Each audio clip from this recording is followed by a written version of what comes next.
চাঁদাবাজি, দখলদারিত্ব এবং সমস্ত সন্ত্রাস, অন্যায়, হত্যাকাণ্ডের বিপরীতে আমরা সেবার দিয়ে জনগণের নেতৃত্বের দোরগোড়ায় পৌঁছবো ইনশাআল্লাহ। এখন দেশের চেয়ে দল বড়, দলের চেয়ে ব্যক্তি বড়। সেই জন্য কোন দলে লোক মারা যাচ্ছে। মনে হয় না আওয়ামী লীগের আমলে তাদের এরকম হয়েছে যে 10 মাসে 8 মাসে তাদের 150 লোক খুন হয়েছে, কিন্তু এখন এই 10 মাসে তো 150 লোক খুন হয়েছে। কেন? তাদের স্লোগানের সাথে কাজের মিল নাই। জামাত ইসলামীর কোন একজন সমর্থককে এই 10 মাসে আমরা ভালো পরিবেশে আমাদের কোন এরকম প্রতিযোগিতা করতে গিয়ে কেউ কাউকে একটা থাপ্পড় মেরেছে, আলহামদুলিল্লাহ, এটা আমাদের কোনো কৃতিত্ব না। এটা কার মেহেরবানি? কার মেহেরবানি? আল্লাহর মেহেরবানি। প্রকৃতিগতভাবেই আপনার মধ্যে এটাকে জাগ্রত করতে হবে যে এটা জামাত ইসলামের কাজ না, কাজটা আল্লাহ প্রদত্ত নামাজ, রোজা, হজ, যাকাতের মতো তার একটা নির্দেশ এবং এটা একটা ইবাদত। ইয়া আইয়ুহাল্লাযীনা আমানু রুকউ, যারা রুকু করো, ওয়াসজুদু, যারা সিজদা করো, ওয়াবুদু রাব্বাকুম, যারা তোমার রবের গোলামি করো, দাসত্ব করো, তাদেরই আমি আরেকটা নির্দেশ দিচ্ছি, ওয়াফআলুল খায়র, তোমার সমাজের কল্যাণেও নিজেকে নিবেদিত করো, লাআল্লাকুম তুফলিহুন, তাতে যে সে শুধু উপকৃত হবে তা না, এটা তোমারও কল্যাণ হবে। সুবহানাল্লাহ। কল্যাণটা কার? সমাজের? শুধু ব্যক্তির? কার? আপনারও শুধু না, তাফসিরে সব জায়গায় বলা আছে কোন ব্যক্তি, কোন দল, কোন সংগঠন, কোন গোষ্ঠী, কোন সমাজ, কোন পরিবার, কোন রাষ্ট্র যদি সফল হতে চায় তাহলে নেতৃত্বের জন্য সেবা। সমস্ত পৃথিবীর যত বড় বড় সফল রাষ্ট্রনায়ক ছিলেন, পৃথিবীর যত বড় বড় মানুষ ছিলেন, ব্যক্তিত্ব যাদের অর্জিত হয়েছে, যারা মানুষের হিসাবে নিজেকে সফল কাম করেছিলেন, তাদেরই বক্তব্য হচ্ছে যদি কেউ নেতৃত্বের জায়গায় পৌঁছতে চায় তাহলে সে যেন তার ভিত্তিটা কি দিয়ে তৈরি করে? চাঁদাবাজি দিয়ে, দখলদারিত্ব দিয়ে। চাঁদাবাজি, দখলদারিত্ব এবং সমস্ত সন্ত্রাস, অন্যায়, হত্যাকাণ্ডের বিপরীতে আমরা সেবার দিয়ে জনগণের নেতৃত্বের দোরগোড়ায় পৌঁছবো ইনশাআল্লাহ। হচ্ছে না? হচ্ছে না? হচ্ছে। সেই জন্য আপনার প্রতিপক্ষ তৈরি হচ্ছে, হবে, এটা হওয়ারই কথা। কারণ এই কল্যাণের জন্য যাদেরকে বের করা হয়েছে, এটা আল্লাহর ঘোষণা, তা'মুরুনা বিল মা'রুফ ওয়া তানহাউনা আনিল মুনকার। আপনি ভালো কাজে বা মন্দ কাজের জন্য যখন কাজ করবেন তখন আপনাকে অবশ্যই এটা মোকাবেলা করতে হবে, অবশ্যই আপনাকে এটা ফেস করতে হবে, করে তারপর আপনাকে সামনে এগাতে হবে। বাংলাদেশ জামাত ইসলামী এই কাজগুলো বিগত 17 বছর যখন সকলের সেবা আমাদের নেওয়ার কথা ছিল, সেই 17 বছরে আমরা আমাদের সবটুকু দিয়ে যখন করোনায় আমরা একদিকে মাস্ক পরি হচ্ছে করোনা ভাইরাস থেকে মুক্তি পাওয়ার জন্য, আর একদিকে আমরা আওয়ামী ভাইরাস থেকে বাঁচার জন্য মাস্ক ব্যবহার করতে এই জাতির ভদ্র মানুষেরা, যাতে আওয়ামী ভাইরাস থেকেও বাঁচা যায়। সেই সময় আমাদের ভাইয়েরা, এই আপনারা এখানে যারা আছেন, যখন ডাক্তাররাও কোথাও যেতে পারে নাই, পৌঁছতে পারেন নাই, অথবা যেতে পারতেন না, সেই সময় ঝুঁকি নিয়ে বাংলাদেশ জামাত ইসলামী তার কর্মীরা রাত 2টা 3টা, সকালে, দিনে, বিকেলে, যে কোনো সময় ডাক আসতো, আমরা সেই ভাইদের, সেই বোনদের, সেই ভিন্ন ধর্ম, দল, মতের ঊর্ধ্বে উঠে, বর্ণের ঊর্ধ্বে উঠে আমরা তাদের কাছে পৌঁছে গিয়ে তাদের চোখের পানিতে সিক্ত হওয়া সংগঠনের নাম বাংলাদেশ জামাত ইসলামী। সিক্ত হয়েছে বলেই বাংলাদেশ জামাত ইসলামী আজকে এই জনগণের ভালোবাসায় সিক্ত হয়েছে। আপনি আপনার ঘাম দিয়েছেন, আর তার বিপরীতে যারা সেবা পেয়েছে তারা আপনাকে চোখের পানি দিয়েছে।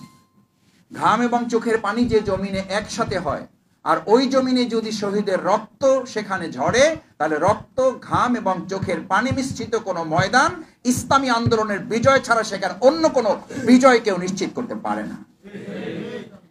ঢাকা মহানগরীর এই দক্ষিণে আপনারা শরীরে ঘাম ঝরিয়েছেন, তার বিপরীতে সেবা যারা পেয়েছেন তারা আমাদের জন্য চোখের পানি ঝরিয়েছেন। অসংখ্য মানুষের ফোনের আহাজারি, তাদের কান্না, চোখের পানি আমার ব্যক্তিগতভাবে, আর এখানে যারা আছেন তাদের তো আছি। ভাই, আপনারা একটা অক্সিজেন সিলিন্ডার, এটা তার কথা আর কি, তার আবেগের কথা। ওই সময় একটা অক্সিজেন সিলিন্ডার আপনারা পাঠিয়েছেন বলে আমার ছেলেটাকে বাঁচানো সম্ভব হয়েছে। আপনাদের অ্যাম্বুলেন্সটা পাঠিয়েছেন বলে আমাদের লাশটা আমরা গ্রামে পৌঁছাতে পারছি, না হলে হয়তো ঢাকার কোনো এক জায়গায় তাকে দাফন করে দিতে হতো, অজানা কোনো এক জায়গায় ফেলে রাখতে হতো। আপনারা সুবিধা দিয়েছেন বলে আমরা আমাদের অসুস্থ রোগীটাকে হসপিটাল থেকে আমরা সারিয়ে নিয়ে আসতে পেরেছি। সেজন্য জামাত ইসলামী সম্পর্কে বলা হয় জামাতের হসপিটাল আছে, জামাতের ব্যাংক আছে, জামাতের বিশ্ববিদ্যালয় আছে, জামাতের মাদ্রাসা আছে, জামাতের এত কিছু আছে। যারা বিশ্বাস করে তারাই আবার মাঝে মধ্যে বলে জামাত এত পার্সেন্টের বেশি ভোট পাবে না। জামাতের এই সমস্ত প্রতিপক্ষরা বলে যে সব জামাত চালায়, শুধু জামাতের ভোট নাই। এই কথার অর্থ হলো জামাতের সব আছে, আগামী দিনে সুষ্ঠু লেভেল প্লেইং ফিল্ড, অবাধ নিরপেক্ষ ভোট হলে এই জামাতের পক্ষেই ভোটগুলো আসবে। এই কারণে এখন থেকেই তারা নিরপেক্ষ ভোটের কোনো পরিবেশ নিশ্চিত করতে চায় না। চায় না যে, আমি মাঝে মধ্যে এটা বলি, চায় না যে এটা প্রমাণ করার জন্য প্রশাসনের দরকার নেই। এটার জন্য আমরা মাঝে মধ্যে যে স্থানীয় সরকার লাগবে, স্থানীয় সরকারও দরকার নেই। আমি তাদের পত্রিকার রিপোর্ট দেখেছি, আপনারাও নিশ্চয়ই দেখেছেন, যে তাদের নিজস্ব সম্মেলন যে কাউন্সিল হয়, সেই কাউন্সিলে মানে সেখানে কাউন্সিলর হয়েছে হয়তো মানে যারা ভোট দিবে সংখ্যা হইলো 120 জন, ভোট পড়ছে 157 জন। এরপর ওখানে ঘেরাও করছে, কাউন্সিলররা ঘেরাও করছে যে ভাই এই যে 120 জনের পরে বাকি 27 জন যে ভোট দিল তারা কারা, এটা আমাদের জানতে হবে, নাহলে এটা ভোট বাতিল করতে হবে। একটা দল যাদের কাউন্সিল ঠিক মতো বৈধভাবে করতে পারে না, তারা বাংলাদেশের জনগণকে অবাধ সুষ্ঠু নিরপেক্ষ ভোটের নিশ্চয়তা দেবে, এটা হাস্যকর ছাড়া এটা বাস্তবে কোনো রূপ নিতে পারে। এখন দেশের চেয়ে দল বড়, দলের চেয়ে ব্যক্তি বড়, সেই জন্য কোন দলে লোক মারা যাচ্ছে। মনে হয় না আওয়ামী লীগের আমলে তাদের এরকম হয়েছে যে 10 মাসে 8 মাসে তাদের 150 লোক খুন হয়েছে, কিন্তু এখন এই 10 মাসে তো 150 লোক খুন হয়েছে। কেন? তাদের স্লোগানের সাথে কাজের মিল নাই। জামাত ইসলামীর কোন একজন সমর্থককে এই 10 মাসে আমরা ভালো পরিবেশে আমাদের কোনো এরকম প্রতিযোগিতা করতে গিয়ে কেউ কাউকে একটা থাপ্পড় মেরেছে, আলহামদুলিল্লাহ, এটা আমাদের কোনো কৃতিত্ব না। এটা কার মেহেরবানি? কার মেহেরবানি? আল্লাহর মেহেরবানি। সমাজের কল্যাণে কাজ করার জন্যই তো মীর কাসেম আলী মিন্টু ভাই দেশে এসে জীবন দিয়ে শহীদ হয়েছেন।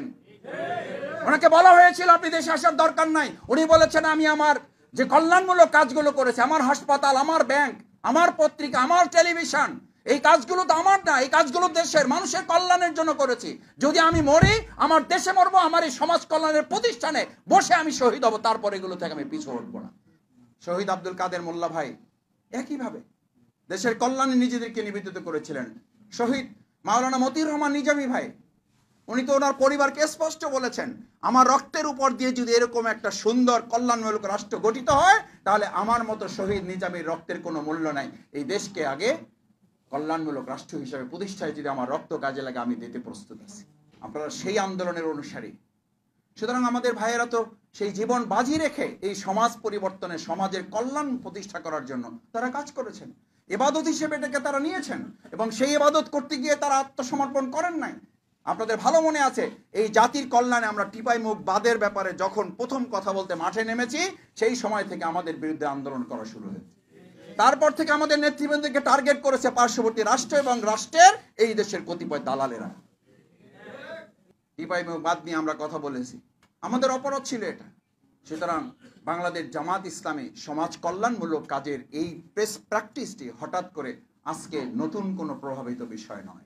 এটি জামাত ইসলামীর ঐতিহ্যগত ব্যাপার, এটি জামাত ইসলামীর ঐতিহাসিক ব্যাপার, এটি জামাত ইসলামীর জন্মসূত্র থেকে এই কাজ আমরা করে আসছি। আমরা কি এটা করতে পারবো ইনশাআল্লাহ? আমরা কারিগরি প্রশিক্ষণের ব্যবস্থা করেছি, ড্রাইভিং প্রশিক্ষণের ব্যবস্থা করেছি, আত্মকর্মসংস্থান আমাদের। খালি আমরা মুখে এখন শুনতেছি, ক্ষমতায় আসলে আমরা 2 কোটি লোকের চাকরির ব্যবস্থা করে দেব। কয় কোটি? 2 কোটি। তো আমি মাঝে মধ্যে একটা গল্প আমার মনে পড়ে, যে ওই যে মামুবাড়ি থেকে আসছে, আসার পরে জিজ্ঞেস করছে যে মামুবাড়ি থেকে কি নিয়ে আসছে? কয় আলহামদুলিল্লাহ 4টে গরু পাইছি। তো কিরকম? কয় 2টা দিতে চাইছে আর 2টা দিবে। তো বলছে যে কয়টা পাইছো? কয় 4টে পাইছি। কয় যে আসলে কই 4টে কোথায়? কয় কি বলছে? বলছে 2টা দিতে চাইছে আর 2টা দিবে বলছে। পাইছে কয়টা? একটাও পায় নাই। বাংলাদেশ জামাত ইসলামী জনগণ জামাত ইসলামীর কাছে ক্ষমতা হস্তান্তর করলে কি করবে তার একটা ছায়া সরকার আমরা বিগত 17 বছরে এই ঢাকা নাগরিকদের সামনে তুলে ধরতে সক্ষম হয়েছে, আলহামদুলিল্লাহ। এর অংশ হচ্ছে আমরা আত্মকর্মসংস্থানে যখন তরুণরা, যুবকেরা, মায়েরা, বোনেরা যখন তাদের চাকরি হারিয়েছে, করোনা সংকটকালে ব্যবসা বন্ধ হয়ে গেছে, আমাদের ভাইদেরকে আমরা ডেকে ডেকে তাদের দোকানের ব্যবস্থা করেছি, তাদের ক্ষুদ্র ব্যবসার ব্যবস্থা করেছি, তাদের আত্মকর্মসংস্থানে যে সে যেটার জন্য উপযুক্ত সেই ব্যবস্থা আমরা করেছি। তারা বলছে করবে, আর আমরা করেছি। জনগণ কাদের দিকে যাবে? করবে তাদের দিকে নাকি করছে যারা তাদের দিকে?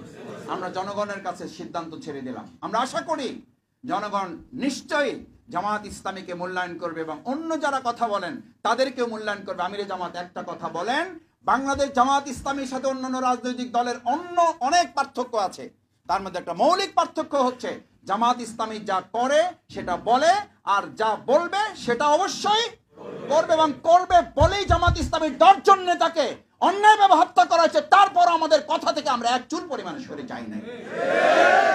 আমি শুধু আমার ছোট্ট একটা উপজেলার কথা যদি বলি, আমি ঢাকার কথাও যেমন জানি, ঢাকায় এই সমস্ত ভাইদের আত্মকর্মস্থানের ব্যবস্থা করা হয়েছে এখানে দেখে দেখে, এখানে শিখে। এটা বলছি যে এখানকার প্রশিক্ষণ নিয়ে, এই প্রশিক্ষণ আমরা আমাদের উপজেলাতেও কাজে লাগিয়েছি। আমি আমার উপজেলায় চ্যালেঞ্জ করে বলেছি, বিগত 17 বছরে শফিকুল ইসলাম মাসুদ জামাতের একজন কর্মী হিসেবে যত লোকের চাকরির ব্যবস্থা, আত্মকর্মসংস্থানের ব্যবস্থা করেছি, এইটা বিগত 53 বছরে যদি এখানে কোনো রাজনীতিবিদ করে থাকে, তাহলে আমি শফিকুল ইসলাম মাসুদ আর কোনোদিন বাউফলে আসবো না। জামাত ইসলামী ক্ষমতায় আসলে বন্ধের তালা, আর বাড়িতে পারবে না। আবার আমাদের বোনরা বের হলে কারো ধর্ম ব্যবসায়ী, মানে কোনো দিকে আপনাকে যাইতে দিবে না। যেই আমাদের বোনেরা প্রেস ক্লাবের সামনে দাঁড়ায় কথা বলা শুরু করছে, যে এরা দেখছেন এরা মহিলাদেরকে নামাই দিচ্ছে। আবার যেই আমরা বোনদের ব্যাপারে শরীয়তের বিধানের কথা বলি, বলেছে যে খবরদার জামাত ইসলামী ক্ষমতায় আসলে কিন্তু আপনাদেরকে আর ঘর থেকে বাইরে দিয়ে দেবেন।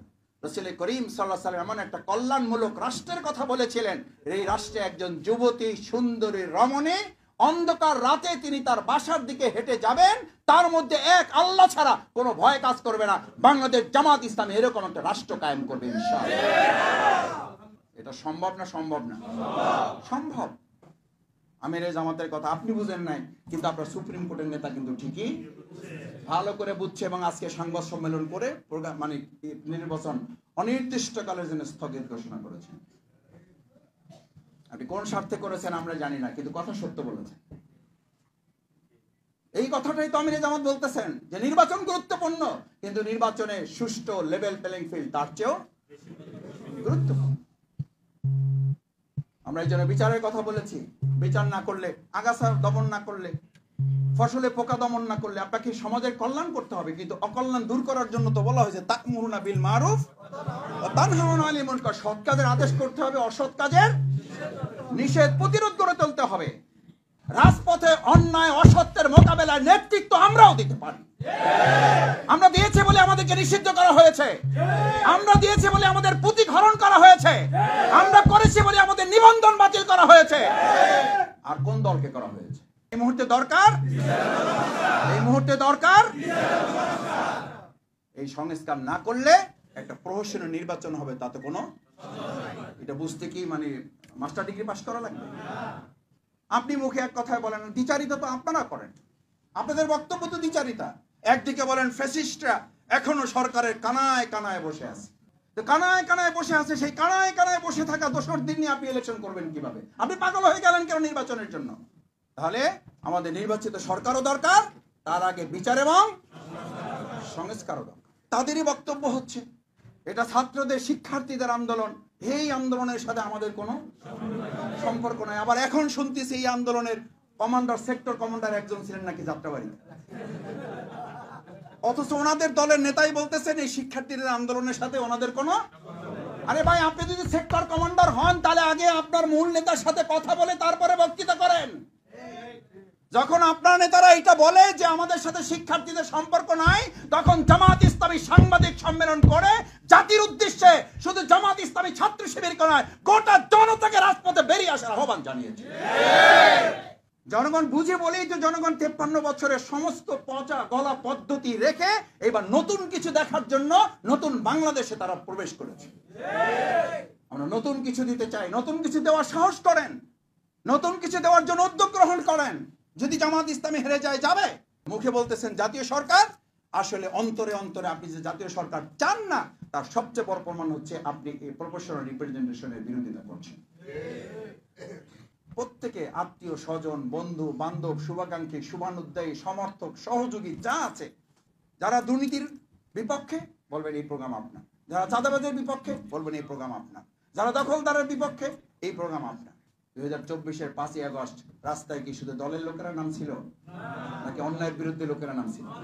অন্যায়ের বিরুদ্ধে। পারবেন ইনশাআল্লাহ?